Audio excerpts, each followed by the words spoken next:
जय श्री श्याम। खाटू श्याम को भगवान श्री कृष्ण के कलयुगी अवतार के रूप में जाना जाता है।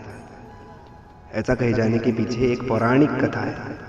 राजस्थान के सीकर जिले में इनका भव्य मंदिर स्थित, जहां हर साल बड़ी संख्या में श्रद्धालु आते हैं। लोगों का विश्वास है कि बाबा श्याम सभी की मुरादें पूरी करते हैं और रंक को भी राजा बना सकते हैं। कौन है बाबा खाटू श्याम?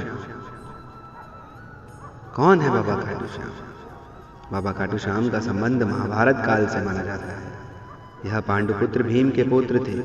ऐसी कथा है कि खाटू श्याम की अपार शक्ति और क्षमता से प्रभावित होकर श्री कृष्ण ने इन्हें कलयुग में अपने नाम से पूजे जाने का वरदान दिया। लाक्षागृह की घटना में प्राण बचाकर वन वन भटकते पांडवों की मुलाकात हिडिंबा नाम की राक्षसी से हुई। वह भीम को पति रूप में प्राप्त करना चाहती थी। माता कुंती की आज्ञा से भीम और हिडिंबा का गंधर्व विवाह हुआ, जिसे घटोत्कच का जन्म हुआ। घटोत्कच का पुत्र हुआ बर्बरीक, जो अपने पिता से भी शक्तिशाली और मायावी था। बर्बरीक देवी का उपासक था। देवी के वरदान से उसे 3 दिव्य बाण प्राप्त हुए थे, जो अपने लक्ष्य को भेद कर वापस लौट आते थे। इनकी वजह से बर्बरीक अजय हो गया था। महाभारत के युद्ध के दौरान बर्बरीक युद्ध देखने के इरादे से कुरुक्षेत्र आ रहा था। श्री कृष्ण जानते थे कि अगर बर्बरीक युद्ध में शामिल हुआ तो परिणाम पांडवों के विरुद्ध होगा। बर्बरीक को रोकने के लिए श्री कृष्ण गरीब ब्राह्मण बनकर बर्बरीक के सामने आए। अनजान बनते हुए श्री कृष्ण ने बर्बरीक से पूछा कि तुम कौन हो और कुरुक्षेत्र क्यों जा रहे हो? जवाब में बर्बरीक जी ने बताया कि वह एक दानी योद्धा है, जो अपने एक बाण से ही महाभारत युद्ध का निर्णय कर सकते हैं। श्री कृष्ण ने उनकी परीक्षा लेनी चाहिए, तो उन्होंने एक बाण चलाया, जिससे पीपल के पेड़ के सारे पत्तों में छेद हो गया।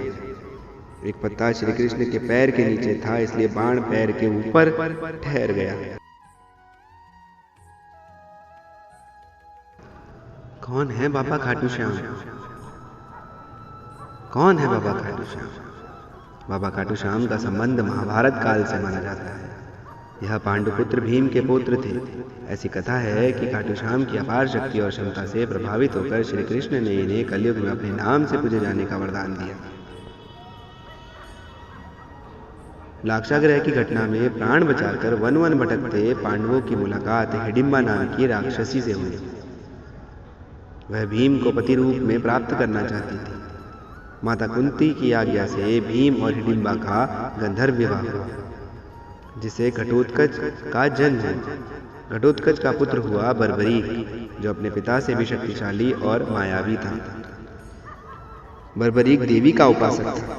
देवी के वरदान से उसे 3 दिव्य बाण प्राप्त हुए थे, जो अपने लक्ष्य को भेद कर वापस लौट आते थे। इनकी वजह से बर्बरीक अजय हो गया था। महाभारत के युद्ध के दौरान बर्बरीक युद्ध देखने के इरादे से कुरुक्षेत्र आ रहा था। श्री कृष्ण जानते थे कि अगर बर्बरीक युद्ध में शामिल हुआ तो परिणाम पांडवों के विरुद्ध होगा। बर्बरीक को रोकने के लिए श्री कृष्ण गरीब ब्राह्मण बनकर बर्बरीक के सामने आए।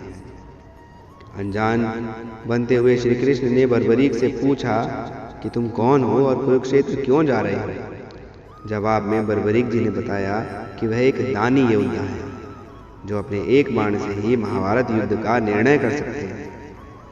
श्री कृष्ण ने उनकी परीक्षा लेनी चाहिए, तो उन्होंने एक बाण चलाया, जिससे पीपल के पेड़ के सारे पत्तों में छेद हो गया। एक पत्ता श्री कृष्ण के पैर के नीचे था, इसलिए बाण पैर के ऊपर ठहर गया। किसी भी तरह से उसे युद्ध में भाग लेने से रोकना चाहते थे। इसके लिए श्री कृष्ण ने बर्बरीक से कहा कि तुम तो बड़े पराक्रमी हो, मुझ गरीब को कुछ दान नहीं दोगे? बर्बरीक ने जब दान मांगने के लिए कहा तो श्री कृष्ण ने बर्बरीक से उसका शीश मांग लिया। बर्बरीक समझ गया कि यह ब्राह्मण नहीं है, कोई और है। वास्तविक परिचय देने के लिए कहा तो श्री कृष्ण ने अपना वास्तविक परिचय दिया और अपना विराट रूप दिखाया। तो बर्बरीक ने खुशी खुशी शीश दान देना स्वीकार कर लिया। रात भर भजन पूजन कर फाल्गुन शुक्ल द्वादशी को स्नान पूजा करके बर्बरीक ने अपने हाथ से अपना शीश श्री कृष्ण को दान कर दिया। शीशदान से पहले बर्बरीक ने श्री कृष्ण से युद्ध देखने की इच्छा जताई थी, इसलिए श्री कृष्ण ने बर्बरीक के कटे शीश को युद्ध अवलोकन के लिए एक ऊंचे स्थान पर स्थापित कर दिया। युद्ध में विजय श्री प्राप्त होने पर पांडव विजय का श्रेय लेने हेतु वाद विवाद कर रहे थे। तब श्री कृष्ण ने कहा कि इसका निर्णय बर्बरीक का शीश ही बताएगा। बर्बरीक के शीश ने बताया कि मुझे तो युद्ध भूमि में सिर्फ सुदर्शन चक्र चलता हुआ ही नजर आ रहा था, जिसे कटे हुए वृक्ष की तरह योद्धा रणभूमि में गिर रहे थे। द्रौपदी महाकाली के रूप में रक्तपान कर रही थी। युद्ध में विजय श्री प्राप्त होने पर श्री कृष्ण ने प्रसन्न होकर बर्बरीक के उस कटे सिर को वरदान दिया कि कलयुग में तुम मेरे श्याम नाम से पूजित होगे। तुम्हारे स्मरण मात्र से लोगों का कल्याण होगा और धर्म अर्थ काम मोक्ष की प्राप्ति होगी। स्वप्न दर्शोपरांत बाबा श्याम खाटू धाम में स्थित श्याम कुंड से प्रकट हुए थे। श्री कृष्ण विराट शालिग्राम रूप में संवत 1777 से खाटू श्याम जी के मंदिर में स्थित होकर भक्तों की मनोकामनाएं पूर्ण कर रहे हैं। भक्तों की इस मंदिर में इतनी आस्था है कि वह अपने सुखों का श्रेय उन्हीं को देते हैं। भक्त बताते हैं कि बाबा खाटू श्याम सभी की मुरादें पूरी करते हैं। खाटू धाम में आने वालों की झोली बाबा खाली नहीं रखते हैं। खाटू श्याम पर लोगों का काफी विश्वास है, क्योंकि खाटू श्याम सभी भक्तों की मुराद पूरी करते हैं। दोस्तों, आज हम आपको इस वीडियो के माध्यम से खाटू श्याम के चमत्कार की कहानी बता चुके हैं। खाटू श्याम में भक्तों की परम श्रद्धा है। लोग अपने दुख लेकर बाबा के पास जाते हैं और प्रसन्न होकर आते हैं। बाबा श्याम को हारे का सहारा बाबा श्याम हमारा से पुकारा जाता है। दोस्तों, आज हमने इस वीडियो के माध्यम से खाटू श्याम जी के चमत्कार की कहानी आपको बताई है। खाटू श्याम जाने से भक्तों के दुख दूर होते हैं। इनका भव्य मंदिर राजस्थान के सीकर जिले में मौजूद है। आप पर भी खाटू श्याम के आशीर्वाद बनी रहे, यह हम आशा करते हैं। दोस्तों, हम आशा करते हैं कि आपको हमारा यह वीडियो पसंद आया होगा। धन्यवाद। जय श्री श्याम।